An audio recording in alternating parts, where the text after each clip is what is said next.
Assalamualaikum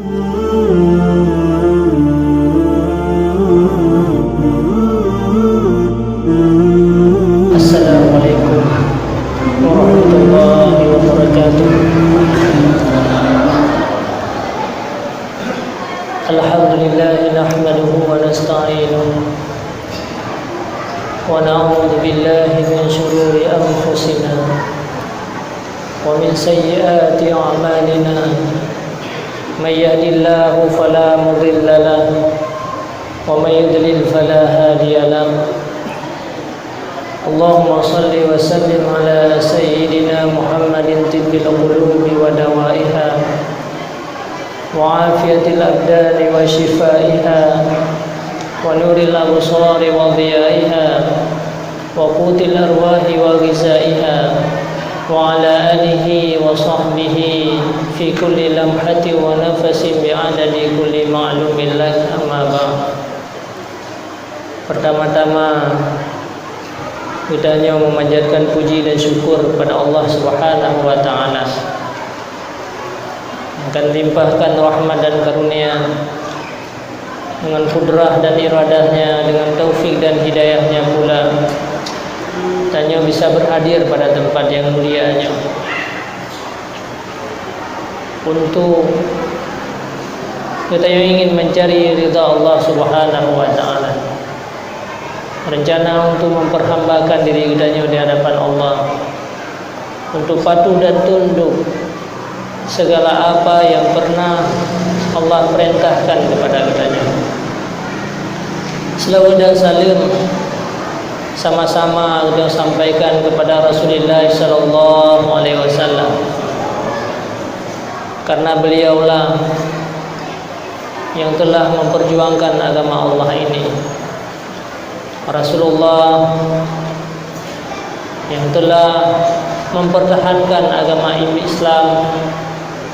Rasulullah lah yang telah berjuang dalam hidupnya berbagai macam penderitaan yang pernah Rasulullah rasakan, berbagai macam pengorbanan. Bandumnya adalah bukan untuk kepentingan dirinya sendiri, kan untuk kepentingan keluarga, kan untuk kepentingan pribadi, kan untuk kepentingan duniawi. Akan tetapi perjuangan demi perjuangan yang Rasulullah hadapi adalah hanya semata-mata untuk kebahagiaan bagi kita umatnya. Rasulullah pernah diusir dari tempat kelahirannya sendiri. Tempat beliau lahir pernah diusir oleh kaumnya, oleh keluarganya, oleh saudara-saudaranya. Beliau harus meninggalkan tempat yang suci, tempat yang beliau cintai, ke negeri, ke sebuah tempat yang tidak pernah beliau mengenal para penghuni, para rakyat-rakyat di sana, yaitu kota Madinah. Beliau harus meninggalkan tempat dilahirkan oleh ibundanya, tempat yang pernah beliau berkumpul dengan saudara-saudaranya, kepada sebuah tempat yang asing, kepada sebuah negeri di mana negeri itu tidak satupun orang yang pernah beliau kenal. Itulah perjuangan Nabi kita, Nabi Muhammad. Sehingga di saat beliau sampai ke negeri Madinah, beliau berdoa kepada Allah, Allahumma habbib ilaina al-Madinah kama habbabta ilayya al-Makkah. Ya Allah, berikanlah kecintaanku kepada negeri Madinah ini seperti Engkau telah memberikan cintaku kepada negeri yang pernah aku dilahirkan, yaitu negeri Mekah. Kepedihan, kesusahan yang beliau lewati itu, semuanya itu adalah bukan untuk kepentingan dirinya sendiri. Pernah Rasulullah berdarah di dahinya, pernah Rasulullah patah gigi gerahangnya, pernah Rasulullah berdarah di kakinya. Semuanya itu adalah demi untuk umatnya. Sebab apapun yang pernah beliau lakukan, nyan mandum-mandum Allah untuk kebahagiaan bagi kitanya, kesenangan, iman dan Islam yang na dalam dada kitanya uronyo. Semuanya itu adalah atas perjuangan, atas penderitaan yang pernah menimpa Nabi kita Nabi Muhammad sallallahu alaihi wasallam. Maka Allah menyampaikan, barang siapa fawailul wa bu'dan, maka sangat celakalah liman dzukirta indah wa lam yusalli alaik. Sangat celakalah manusia wahai Muhammad ketika mereka disebutkan nama engkau, akan tetapi mereka tidak mau berselawat kepada engkau. Itu merupakan manusia-manusia celaka. Karena kenapa? Segala kebahagiaan kitanya uronyo, segala kenikmatan yang kitanya nikmati uronyo adalah semuanya atas penderitaan yang pernah menimpa Nabi kita Nabi Muhammad sallallahu alaihi wasallam. Sehingga pernah diceritakan dalam sebuah hadis, dikala beliau saat-saat terakhir dalam hidupnya, beliau sedang di saat-saat merasakan sakit, di mana tiba-tiba datang seorang tamu yang tidak pernah dikenalnya, Sayyidina Fatimah, Sitina Fatimah. Di saat itu beliau melihat ada seorang tamu yang tidak pernah beliau kenal. Akhirnya disampaikan kepada Rasulullah, ya Rasulullah, ada tamu yang tidak pernah aku kenal, nasiro jame yang truh yang hana pernah jak berokot. Kemudian Rasulullah menyampaikan, wahai Fatimah anakku, itulah tamu yang memisahkan seorang manusia dengan keluarganya. Itulah tamu yang hadir adalah orang-orang yang akan memisahkan dia dengan dunianya. Itu adalah malaikat maut, malaikat Israel pencabut nyawa. Saat itulah serentak para sahabat-sahabat menangis. Berarti sudah saat tibanya Rasulullah SAW kembali kepada Allah. Di saat Rasulullah merasakan sakitnya sakaratil maut, tiba-tiba Jibril yang selamanya mendampingi Nabi, Jibril yang selamanya hanya pernah berpisah dengan Nabi, tetapi dikala Jibril nekalan atas muka Rasulullah yang kamirah bak netun kesakitan sakaratil maut, maka saat itulah Jibril berpaling, tidak sanggup untuk melihat wajah Muhammad. Nabi Muhammad sampaikan, ya Jibril, pakan kata orang yang hana takalan atas muka lu, apa yang engkau benci dari mukaku wahai Jibril? Padahal selama ini engkau selalu menyertaiku, selamanya kata Jibril selalu mendampingi aku, tapi kenapa di saat-saat akhir daripada kehidupanku engkau berpaling daripadaku ya Jibril? Jibril berkata, hai Muhammad, siapa yang sanggup melihat kepedihan dan kesakitan sakaratil maut terhadap seorang manusia yang paling agung, manusia yang begitu kasih sayang kepada umatnya, manusia yang selalu berbuat penderitaan-penderitaan hanya untuk umatnya. Maka saat itulah, di saat-saat tengah berat hat, sakit sakaratil maut, tapi Rasulullah mendampingan ke gedaya. Bertanya mbak malaikat Israel, wahai malaikat pencabut nyawa, apakah umat lu luka dikala merasakan sakaratil maut punya yang akan dirasakan sabar lagi yang lu rasakannya? Wahai Muhammad, umatmu melebihi apa yang kamu rasakan. Saatnya engkau Rasulullah berdoa, ya Allah, segala kepedihan sakaratil maut yang akan dirasakan oleh umat lun, bahlun manteng uronyo yang rasakan, jangan engkau berikan kepada mereka. Jangan sampai mereka merasakan seperti apa yang pernah aku rasakan pada hari ini ya Jibril, wahai ya Allah. Maka saatnya semua kepedihan dan kesakitan sakaratil maut yang akan dirasakan oleh umat Lut, bahlun manteng yang menanggung hari ini, berikanlah semua kepedihan itu hanya untuk aku pada hari ini. Maka gelake Nabi getanggung segala kesakitan le getanya. Padung ribero, padung miliar manusia yang akan merasakan sakaratil maut sesudah Rasulullah, maka mandum-mandum biarlah aku yang menanggungnya. Berikanlah semua kepedihan itu untukku. Itulah kata Rasulullah sallallahu alaihi wasallam. Maka dalam sebuah hadis, sebahagian perawi hadis menyampaikan bahwa sakaratil maut yang dirasakan oleh umat Nabi Muhammad, sebahagiannya telah ditanggung oleh Rasulullah, sebahagiannya telah menimpa kesakitan gedanya kepada Rasulullah, sebahagiannya telah diberikan oleh Allah kepedihan kita kepada Rasulullah sallallahu alaihi wasallam. Maka saat itulah tidak ada seorang manusia pun yang teristimewa dan yang lebih agung daripada Rasulullah sallallahu alaihi wasallam. Maka duknan ke kasih sayang Nabi gedanya, penderitaan Nabi gedanya hanya semata-mata menanggung. Sitina, yaitu Siti Aisyah selaku istri tercinta Rasulullah sallallahu alaihi wasallam, menyampaikan dalam sebuah hadis, "Leung hana pernah cemburu apabila ana urang yang disampaikan ada umat Nabi Muhammad yang merasa mudah watesaan meninggal. Leung hana merasa cemburu setelah aku melihat bagaimana sakaratil maut yang pernah menimpa Nabi Muhammad sallallahu alaihi wasallam."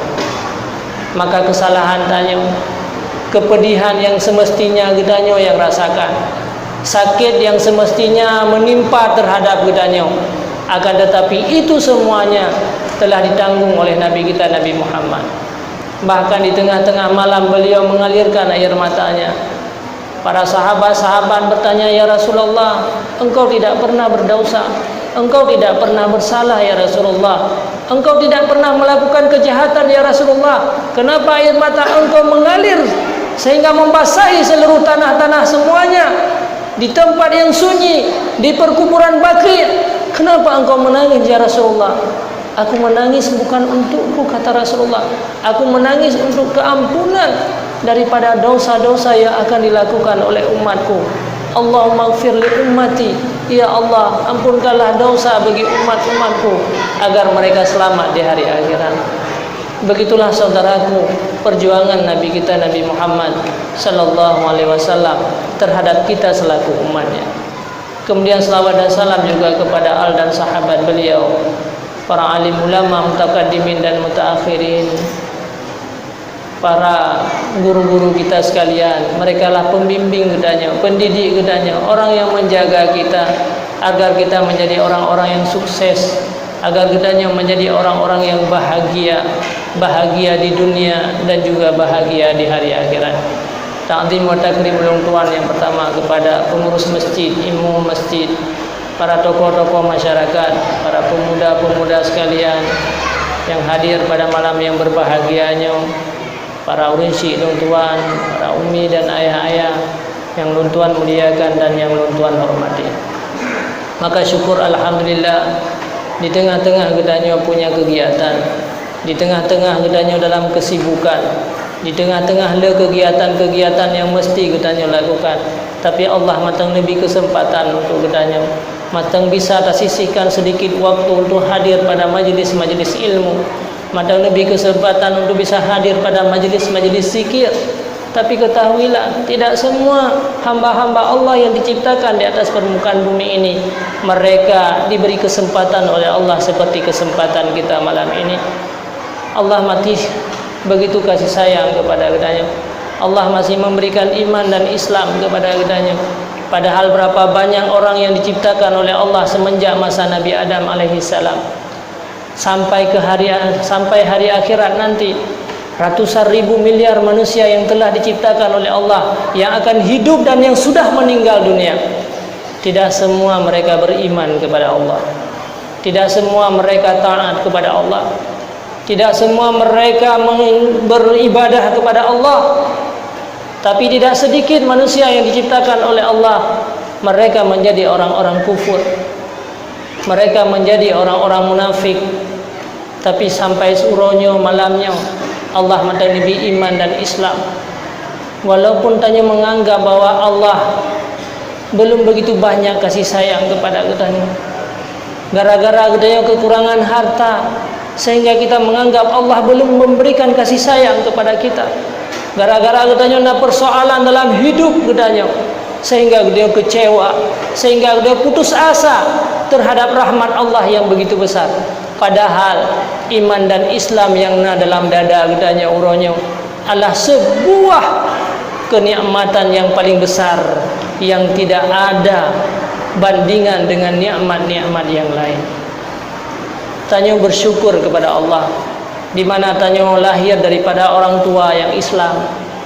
Tanyo bersyukur kepada Allah, nenek-nenek katanya orang Islam.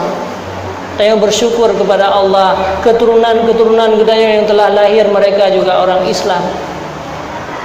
Akan tetapi orang-orang yang di luar, orang-orang yang berada di sekeliling katanya kadang-kadang mereka diciptakan oleh Allah dalam keadaan kufur kepada Allah. Padahal beda katanya dengan orangnya. Harta mereka lebih banyak daripada harta katanya. Kesehatan mereka lebih sehat daripada katanya. Kepatuhan mereka lebih patuh daripada kita. Akan tetapi kenapa Allah memilih katanya sehingga menjadi orang beriman dan menjadi penghuni syurga di hari akhirat? Allah memilih mereka menjadi orang-orang kafir yang akan dipersiapkan untuk menjadi penghuni neraka jahanam. Putra kebaikan yang pernah kita lakukan kepada Allah, ini adalah sebuah kasih sayang, bukan karena kemampuan katanya, kan karena kehebatan umi dan ayah-ayah sekalian, tapi kasih sayang Allah kepada kita. Karena jauh sebelum Tanyo lahir di atas permukaan bumi ini, Allahnya kali pernah ambil zuriat-zuriat katanya Bandung di daerah Na'man berdekatan dengan Arafah. Menjelaskan dalam tafsir Al-Quran Karim, tafsir Jalalain, maka di daerah Na'man berdekatan dengan Arafah, jauh sebelum manusia tercipta, seluruh zuriat-zuriat semandum-mandum kalian dicok oleh Allah, dipersaksikan di hadapan para zuriat-zuriat mandum. Sabuh kelompok ditanda dengan warna putih dan sabuh kelompok ditanda dengan warna hitam. Manusia yang ditanda dengan warna putih, inilah manusia cikal bakal yang akan lahir termasuk sebagai orang-orang beriman. Dan manusia yang ditanda dengan warna hitam, itu sebagai manusia yang cikal bakal menjadi orang-orang kafir yang akan dipersiapkan dalam neraka jahanam. Betapa kasih sayang Allah kepada kita. Bahkan katanya umi dan ayahnya pilih dengan warna putih. Kenapa Allah menanda kita dengan tanda yang warna putih? Apa kelebihan yang katanya miliki? Putra kemampuan yang pada katanya saat itu. Kenapa keluarga-keluarga kita semuanya ditanda dengan warna putih? Itu sebagai kasih sayang daripada Allah. Akan tetapi setelah kita lahir di dunia ini, setelah Allah memberikan segala kekuatan-kekuatan kepada kita, setelah Allah memberikan akal yang sehat kepada kitanya, setelah Allah memberikan segala anggota tubuh yang kuat, dari manusia yang tidak bisa melihat menjadi manusia yang bisa melihat, dari manusia yang tidak bisa berjalan sehingga menjadi manusia yang bisa berjalan, dari manusia yang tuli menjadi manusia yang bisa mendengar, dari manusia yang tidak punya ilmu, tidak punya hati, Allah memberikan hati kita dalam keadaan suci dan bersih. Akan tetapi dengan nikmat itulah kita melanggar peraturan Allah. Mata selamanya kepada hal tak pakai. Coba kita menghitung, mengintrospeksikan diri kitanya. Nah, di antara kitanya yang sudah hidup 30 tahun. Nah, di antara kitanya yang sudah hidup 40 tahun. Dan sampai sudah ada di antara kitanya yang 60 tahun. Hanya detik-detik terakhir kitanya dalam menjalani hidup ini. Tapi kemana nikmat Allah yang Allah berikan selama ini? Berapa banyak kita pergunakan kepada tempat-tempat kebaikan? Lidah yang fasih, lidah yang fasih yang diberikan kepada oleh Allah. Kita tidak menjadi orang-orang bisu. Lidah yang fasih yang diberikan kepada Allah setiap hari katanya bertutur kata. Dari semenjak katanya terjaga sampai tertidur kembali, mulai menjaga tinggal sampai taih kembali, ratusan ribu perkataan yang kita keluarkan. Berapa banyak yang bermanfaat untuk agama? Malah katanya banyak yang mengunjing orang lain. Le kata-kata katanya yang menyakiti hamba-hamba Allah yang lain. Bahkan le kata-kata katanya yang menyinggung, merasa tersinggung hamba-hamba Allah dan umat Nabi Muhammad yang lain. Maka ini yang kita kerjakan hari ini. Maka nyoke yang perlu kita perhatikan. Maka Tuhan sampaikan muno sangat bersyukur katanya kepada Allah. Allah memberikan kesempatan yang besar kepada kita.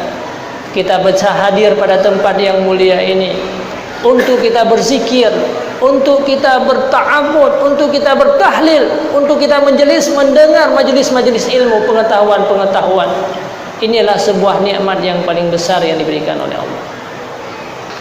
Karena apa ke Umi dan ayah sekalian, Allah Subhanahu wa taala setiap malam selalu ada mengirim seluruh malaikat-malaikat di atas permukaan bumi, di mana malaikat itu jauh lebih banyak daripada manusia di atas bumi ini.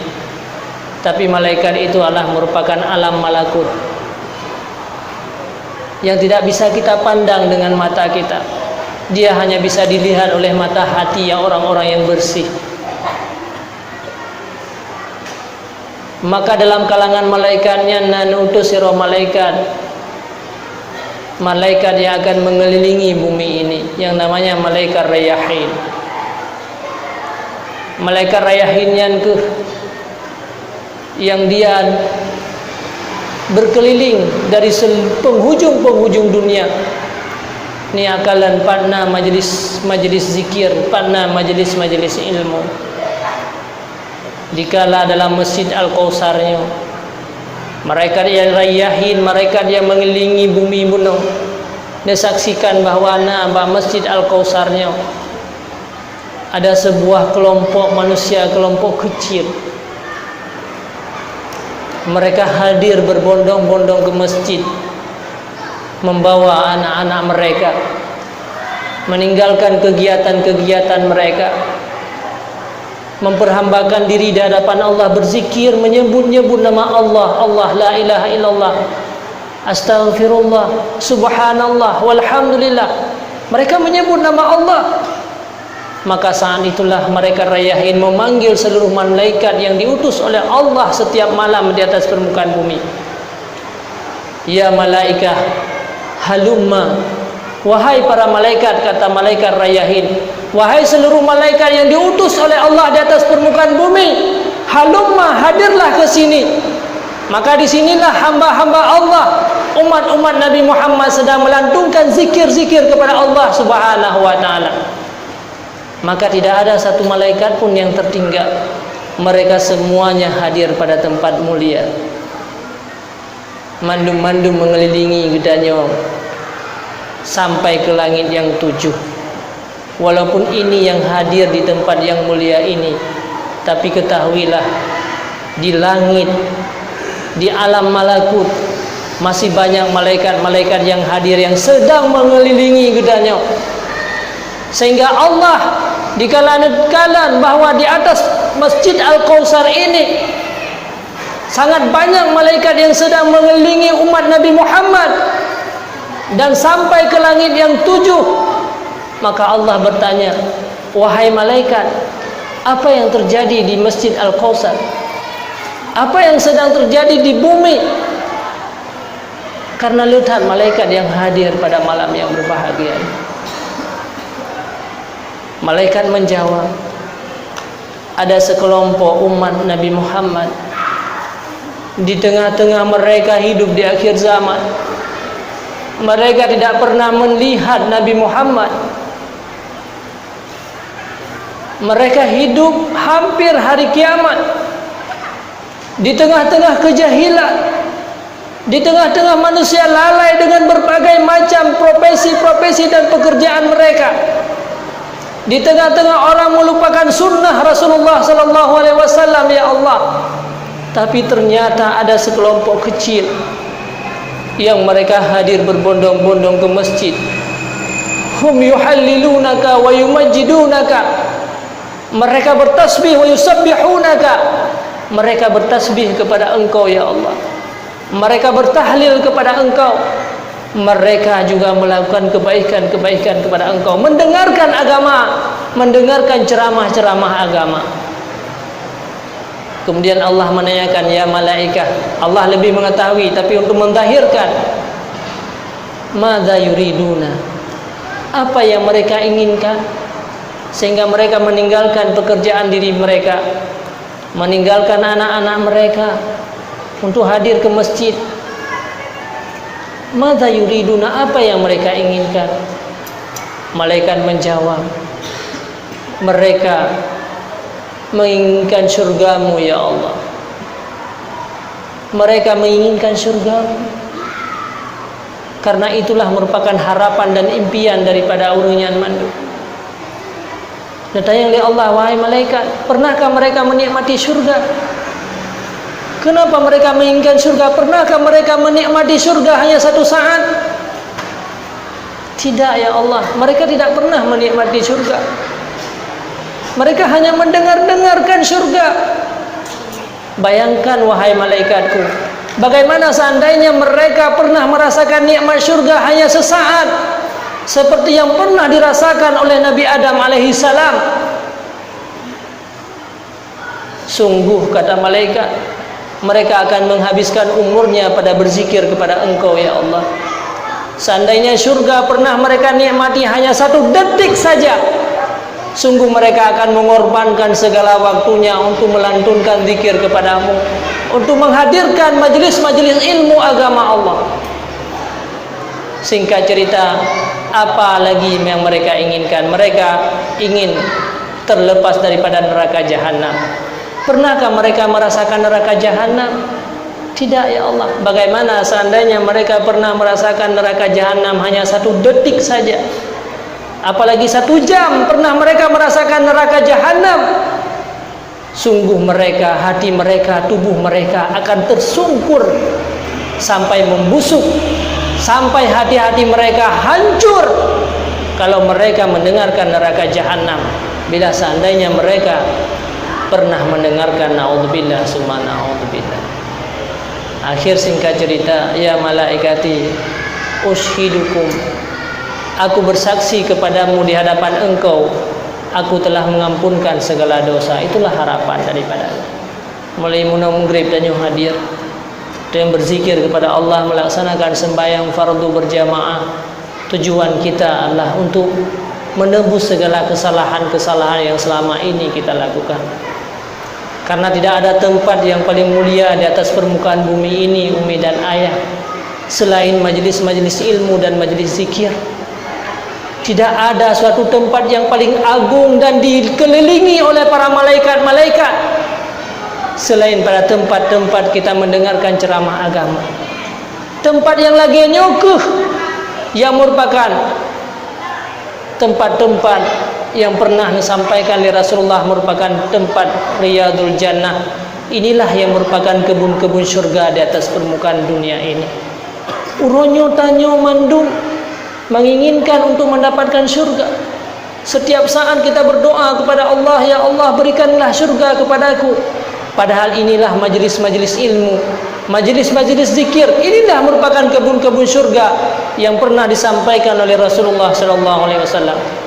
Rasulullah menyampaikan dalam sebuah hadis, wa idza marartum bi riyadil jannah farta'u, wa ma riyadul jannah ya Rasulullah, hilaqud dzikri.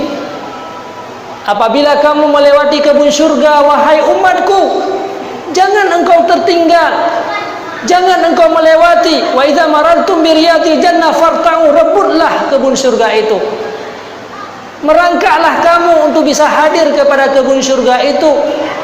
Wa ma riyadul jannah ya Rasulullah, di mana kebun syurga itu di dunia ya Rasulullah? Apa yang menjadi kebun syurga itu di dunia ya Rasulullah? Rasulullah menjawab, hilaqud dzikri, itulah majlis-majlis zikir. Qala al-ata majalisul ilmi, majlis-majlis ilmu, pesantren-pesantren, madrasah-madrasah, tempat-tempat diajarkan ilmu agama. Itulah merupakan kebun-kebun syurga yang pernah disampaikan oleh Rasulullah sallallahu alaihi wasallam. Umi dan ayah-ayah sekalian, majelis zikir, majelis ilmu yang lagi nyorupa nyokuh merupakan kendaraan gedanya untuk menuju kepada syurga. Jangan pernah kita tertinggal dalam majelis-majelis ilmu seperti ini. Kahasi daja dalam 1 bulan sekali, maka harus hadir dalam 2 bulan sekali, yang lebih baik seminggu sekali atau 1 bulan sekali. Karena inilah merupakan perantara kita untuk menuju kepada surga. Rasulullah bersabda dalam hadis yang lain, "Man salaka tariqan fi talabil ilmi, sahhalahullahu tariqan ilal jannah." Barang siapa yang menempuh jalan untuk menuntut ilmu agama, maka dia telah membuka jalan untuk menuju kepada surga. Inilah merupakan tempat ataupun jalan yang paling lempang katanya untuk menuju kepada surga. Karena disinilah tempat bimbingan rohaniah bagi kita. Disinilah tempat dibersihkan jiwa-jiwa kita yang kotor. Makanya ke tempat untuk kita membersihkan segala dosa-dosa yang pernah kita lakukan selama ini. Maka majelis ilmu inilah yang akan menjadikan kita untuk menjadi orang-orang taat dan patuh kepada Allah Subhanahu wa taala. Makanya empat ke. Karena mungkin le kitanya uronyo untuk le kitanya belajar yang rutin. Ana mungkin le kitanya untuk hadir ke pesantren-pesantren. Maka paling kurang le dia hadirlah dalam majlis-majlis seperti ini. Punya pesantrennya jika tempat opname ure. Tapi kitanya kahana mungkin le dia opname, maka jangan lupa kita untuk berobat jalan. Inilah majlis-majlis ilmu. Dimanapun diadakan majlis-majlis ilmu, itulah untuk mengobati rohaniah bagi kita. Uronyo tanya lupa kepada pengobatan rohaniah, tapi kita hanya melihat apabila katanya na penyakit uronyo hanya jasmaniah katanya yang saya selalu memperhatikan. Punya sakit tubuh yang tak korbankan harta yang begitu banyak. Hansip tajabat dokter, tajabat spesialis, hansip dalam nanggro, tajak uluan nanggro, tatim korbankan harta sebanyak-banyaknya. Akan tetapi kebutuhan rohaniah katanya uronyo terlupakan dengan begitu saja. Jangankan untuk membuang harta yang banyak, jangankan kita untuk berangkat ke luar negeri, mengorbankan harta sebanyak-banyaknya. Kadang-kadang di tempat kita sendiri uronyo lupa kepada rohaniah katanya. Naudzubillah summa naudzubillah. Nyoke yang harus kita perhatikan dalam udip kita. Karena udip kita di dunianya hanyalah sangat sementara. Orang-orang yang sukses yang sebenarnya akan sukses di dunia, tapi orang-orang yang sukses adalah sukses setelah dia meninggalkan dunia ini. Orang-orang yang paling bahagia bukanlah bahagia di dunia, tapi bahagia dia setelah meninggal dunia. Lihatlah orang-orang yang telah meninggal hari ini. Bahkan ada antara manusia yang meninggal mereka sangat sukses di dunia, hanya berapa tahun kesuksesan.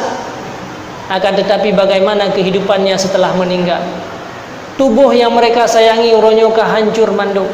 Hanyalah tinggal hati-hati mereka yang akan dipertanggungjawabkan di hadapan Allah. Rohaniahnya ke yang bertanggung jawab di hadapan Allah. Rohaniah orang-orang yang dalam kuburnya ke yang kekal sampai hari akhirat. Yang kurang gedanya perhatikan selama ini.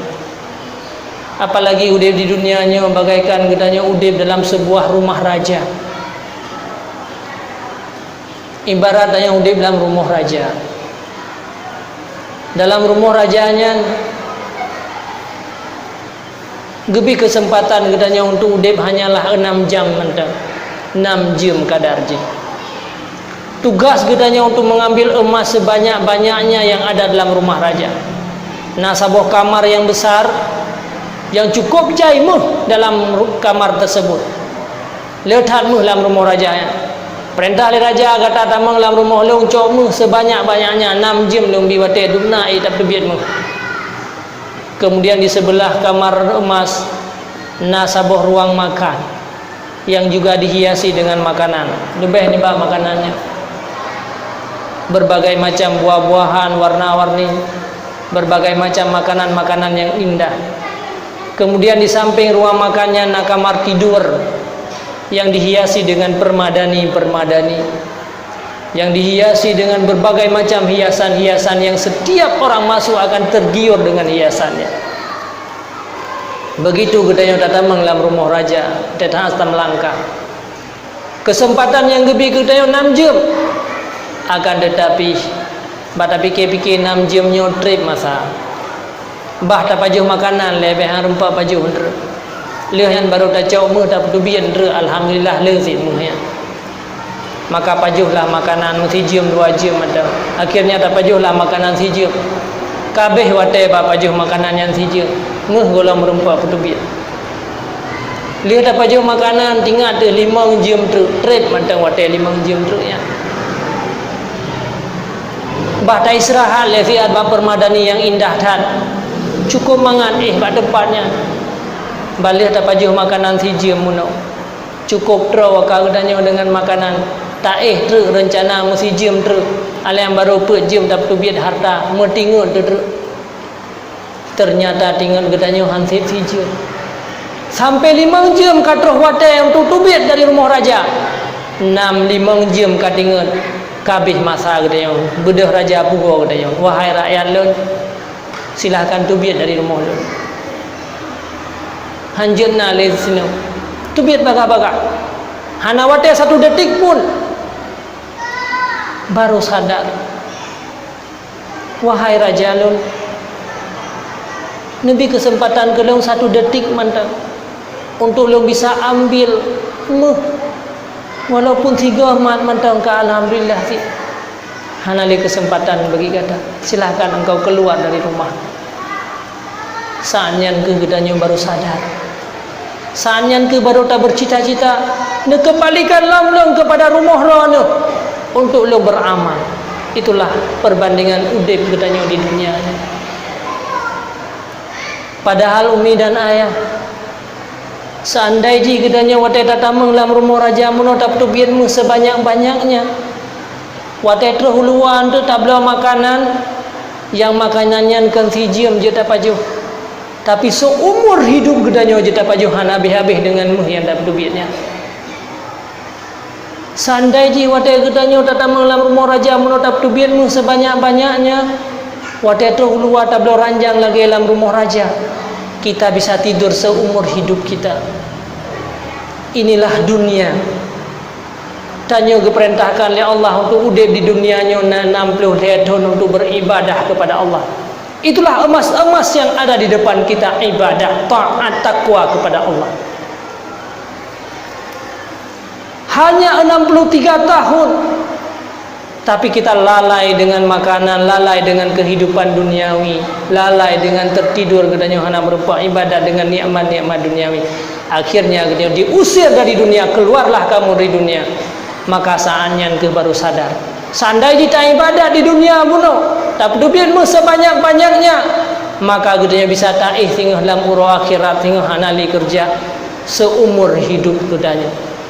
Sandai muno katanya tapi duitmu dalam rumah raja, maka kita bisa hidup di dalam surga nanti dengan makanan-makanan yang istimewa. Baru sadar gedanya pada saat katruh masa. La yastakhiruna sa'atan wa la yastaqdimun. Tidak ada 1 detik pun akan ditunda-tunda kematian ini, dan tidak didahulukan, tidak akan ditakhirkan. Nyawa kenyan baru gedanya sadar. Maka uronyo fikirlah kepada gedanya. Dumna truk masa gedanya untuk tinggal dalam rumah rajanya. Berapa banyak emas yang sudah kita persiapkan untuk kita bernikmat-nikmat nanti di hari akhirat setelah meninggal dunia. Dumna muh yang kana saja gedanya uronyo. Bisakah emas itu untuk membelikan nikmat makanan di hari akhirat nanti? Bisakah dengan emas yang kita miliki uronyo dengan ibadah ini untuk kita bisa kekal selama-lamanya menikmati surga nanti? Berapa waktu lagi yang akan kita hadapi? Karena matinya akan datang secara tiba-tiba kepada kita. Menurut minyu, udipnya kita lagi ibarat apuy. Apuynya akan bertahan menurut minyu. Kadang minyak bagusnya tinggal ibadah terus.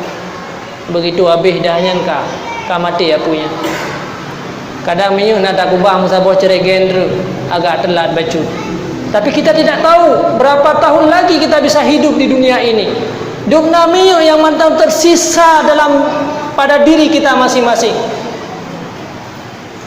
Maka dikala minyak itu akan habis, maka lampu kehidupan ini akan padam. kita akan kembali kepada Allah Subhanahu wa taala. Umi dan ayah-ayah sekalian, maka uronyo profesi apapun yang kita lakukan uronyo, silahkan kita untuk menjadi seorang pegawai, silahkan kita untuk menjadi seorang petani, silahkan kita uronyo bergelut untuk menjadi seorang pelaut, silahkan kita menjadi ibu rumah tangga. Apapun kegiatan kita, jangan pernah lupa, rebutlah emas-emas yang ada pada profesi kita masing-masing. Pumatang kegiatan kita, di situ ada emas yang akan menyelamatkan kita. Pumatang kegiatan kita, inan ada emas-emas yang banyak. Kita uronyo je ke seorang guru, maka didiklah umat-umat Nabi Muhammad yang ada di depan mata kita. Menyeuronyo kedanya menjadi guru hanya semata-mata untuk mendapatkan gaji, dan gajinya hanya bisa kita nikmati semasa udip kedanya, semasa udip kedanya. Seandainya kedanya mendidik anak-anak yang ada di depan kedanya menjadi anak-anak yang baik, sehingga katanya dengan didikan katanya dia akan menjadi orang-orang yang bermanfaat. Gara-gara didikan katanya anaknya akan menjadi orang-orang yang diambil manfaat oleh orang lain. Dia akan beribadah kepada Allah, maka seluruh kebaikan anaknya akan diwo kepada katanya. Itulah emas-emas yang bisa kita rebut. Tapi sebaliknya, apabila gara-gara dia menghancurkan anak-anak, maka itu adalah kejahatan mereka akan kembali kepada gedanya. Pulau anak-anak gedanya mandu. Uronyo para pemuda-pemuda anak-anak gedanya menjadi orang-orang jahat, menjadi orang-orang yang tidak patuh kepada Allah. Padahal dunahe gedanya dalam melahirkan anak gedanya, dubnatrep gedanya didik mereka, hana merumpak ibadat dan hana merumpak sembahyang. Tapi akhirnya malah bukan anak ini membawa kebaikan bagi kita, malah menjadi malapetaka besar bagi kita. Siapa yang salah? Karena seluruh anak yang dilahirkan oleh Allah mereka suci, bersih. Anak min yang lahirnya hanalah merupakan anak min jahat. Hana manusia yang dilahirkan oleh Allah menjadi pemabuk. Hana manusia yang dilahirkan oleh Allah menjadi manusia pencuri. Semua mereka hadir dalam keadaan suci dan bersih. Tapi so yang menghancurkan kehidupan mereka, tanya orang si. Rasulullah menyampaikan kullu mauludin yuladu 'alal fitrah. Setiap bayi yang lahir itu suci dan bersih. Illa abawahu yuhawidani, kecuali dua orang tualah yang membawa mereka kepada Majusi. Dua orang tualah yang membawa mereka kepada Nasrani, kepada Yahudi. Kita telah menghancurkan kehidupan anak-anak kita. Anak pernah tabi nilai-nilai agama. Akhirnya ragu, ada anak yang membunuh orang tuanya, ada anak yang menyakiti orang tuanya, ada anak yang tidak menjaga orang tuanya, bahkan dime urinsi bapak ti jompo, naudzubillah summa naudzubillah. Sira urinsi jaga 7 roh anak, tapi 7 roh anak hai jaga sira urinsi, harus membawa mereka ke pati jompo. Kenapa? Karena kita tidak pernah membimbing mereka agama Allah, karena tidak pernah kita membimbing rohaniah mereka. Kita telah menghancurkan kehidupan mereka sampai mereka di hari akhirat menjadi manusia celaka dan durhaka. Ini sebuah kezaliman besar bagi kita. Seluruh kejahatan anak kita yang dimudai di dunia gara-gara kita, maka ratusan tahun kita telah berada dalam kuburan, kejahatan mereka akan mengalir kepada kita dan akan kita rasakan. Satu kejahatan yang dilakukan oleh mereka, bagaikan getanya akan tak ciptakan uli dalam kuburan untuk menggigit kita. Berapa ribu kejahatan yang dilakukan oleh keturunan kita, itulah ular-ular yang kita ciptakan dengan kejahatan itu yang akan memakan, menggigit tubuh-tubuh kita. Padahal gagat kedihana lahir, ura akhirat juga menjadi manusia durhaka dan celaka di hadapan Allah. Naudzubillah summa naudzubillah. Singkat kata, makanya anak gedanya merupakan amanah daripada Allah. Pekerjaan dan profesi gedanya merupakan amanah yang besar. Anak gedanya lahir daripada gedanya, dari darah-darah gedanya. Anak yang agam, anak gedanya segala urat-urat dan tulang-tulang mereka tercipta dari gedanya urun sia agam. Daging mereka tumbuh daripada darah-darah gedanya, karena darahnya itu merupakan makanan.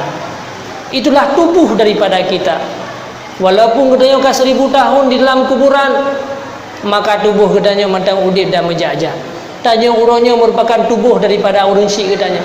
Tanya uronya merupakan tubuh daripada nenek-nenek kita, walaupun mereka sudah berada dalam kuburan.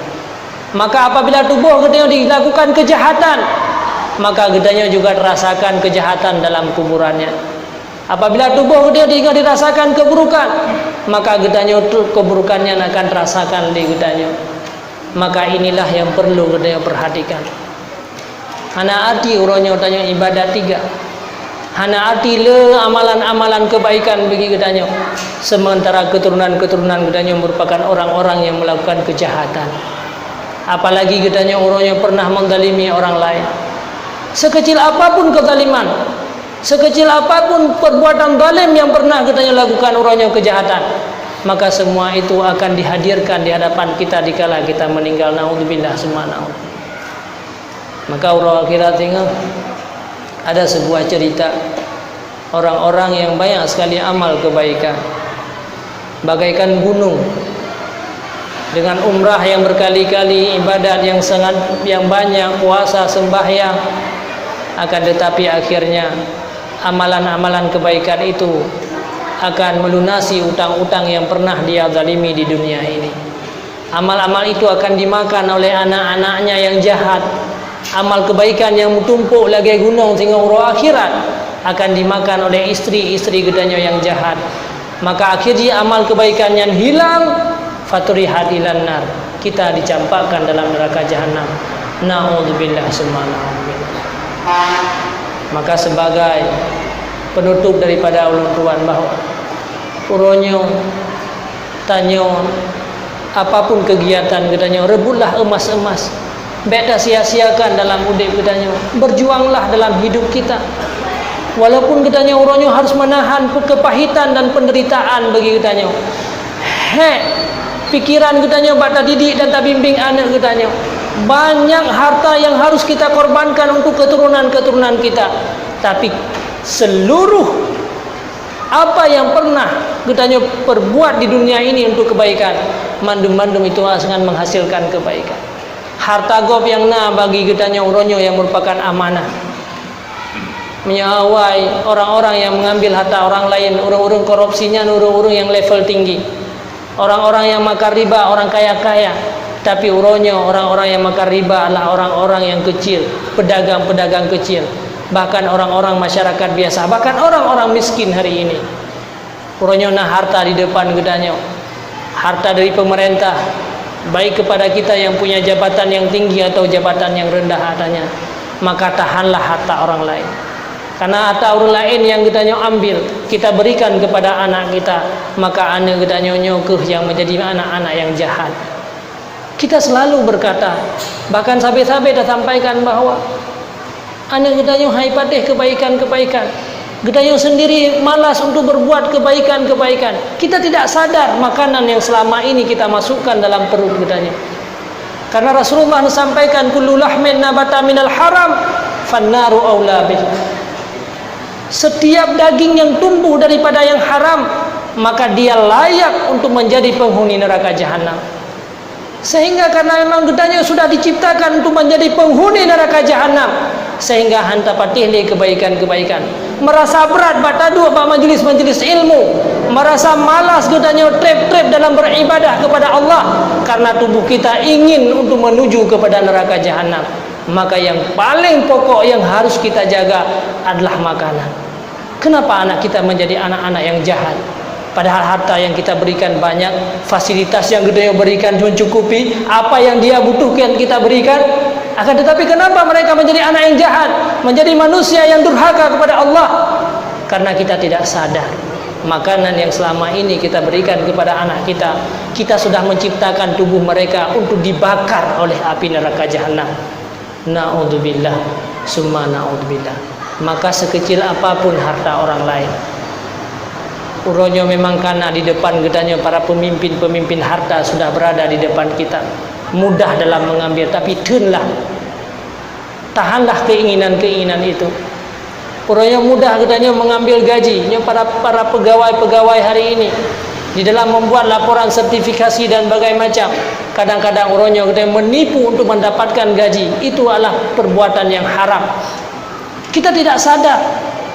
Padahal hanya beberapa nikmat yang bisa kita ambil. Hanya pada umtun kenikmatan mengambil harta orang lain. Tapi berapa tahun kita nanti berada dalam kuburan, segala dosa yang dilakukan oleh anak-anak kita mandum akan muwa kejahatan kepada kita. Na'udzubillah summa na'udzubillah. Makanya ke yang perlu katanya perhatikan. Maka Allah berfirman dalam ayat Al-Quran, wa amma man khafa maqama rabbih wa nahan nafsa 'anil hawa fa innal jannata hiyal ma'wa. Orang-orang yang takut kepada Allah dan dia menahan keinginannya. Harta tika naik menyata jauh hana sadupu. Harta bisa kita ambil punya orang lain, kita bisa menipu di dalam katanya berdagang, bisa menipu orang lain untuk mendapatkan laba yang banyak. Dalam katanya berprofesi yang lain, kita bisa menzalimi orang lain, orang tidak mengerti. Hana itu pula orang lain, hana tindakan, hana kejahatan sapupi. Akan tetapi dengan gara-garanya tatun dia katanya ya kepada Allah, Allah akan memberikan hadiah yang paling besar. Apa hadiah? Fa innal jannata hiyal ma'wa. Hadiah itu adalah syurga bagi kita. Hadiah itulah syurga bagi anak-anak kita. Hadiah itulah syurga bagi keturunan-keturunan kita. Umi-umi dan ayah sekalian yang Tuhan hormati dan Tuhan muliakan, maka hari ini sadarilah katanya di dalam katanya tajalani udipnya si asapot, berhati-hatilah dengan harta orang lain, berhati-hatilah dengan kezaliman-kezaliman terhadap orang lain. Jaga lidah katanya, jaga tingkah laku katanya, baik menyakiti perasaan hati orang lain. Berbuat baiklah di dunia, tahanlah segala penderitaan. Innal jannata huffat bimakarihi. Bahwa sungguh syurga itu akan dipagari dengan segala kesusahan-kesusahan. Syurga itu dipagari dengan segala kebencian-kebencian. Syurga itu untuk bisa kita menuju kepada syurga harus melewati tembok-tembok kebencian dan kesusahan.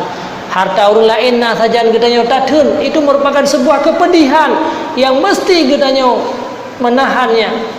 Akan tetapi wa innan nara huffat bisyahawati, tapi neraka jahanam itu dipagari dengan segala syahwat dan keinginan-keinginan. Maka berhati-hatilah dalam hidup katanya.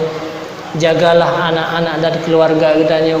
Berdoalah selalu kepada Allah sebagaimana Allah urangnya kagum selamat iman katanya, kagum jaga katanya, kagum pudip katanya dalam kalangan orang-orang Islam. Maka sampai urang akhirat Allah masih menyelamatkan kita. Maka dimanapun kebaikan-kebaikan, rebutlah emas-emas. Setiap saat kita menghitung emas-emas yang ada di dunia ini. Nyohana treble katanya akan memasuki bulan, yaitu bulan Zulhijjah.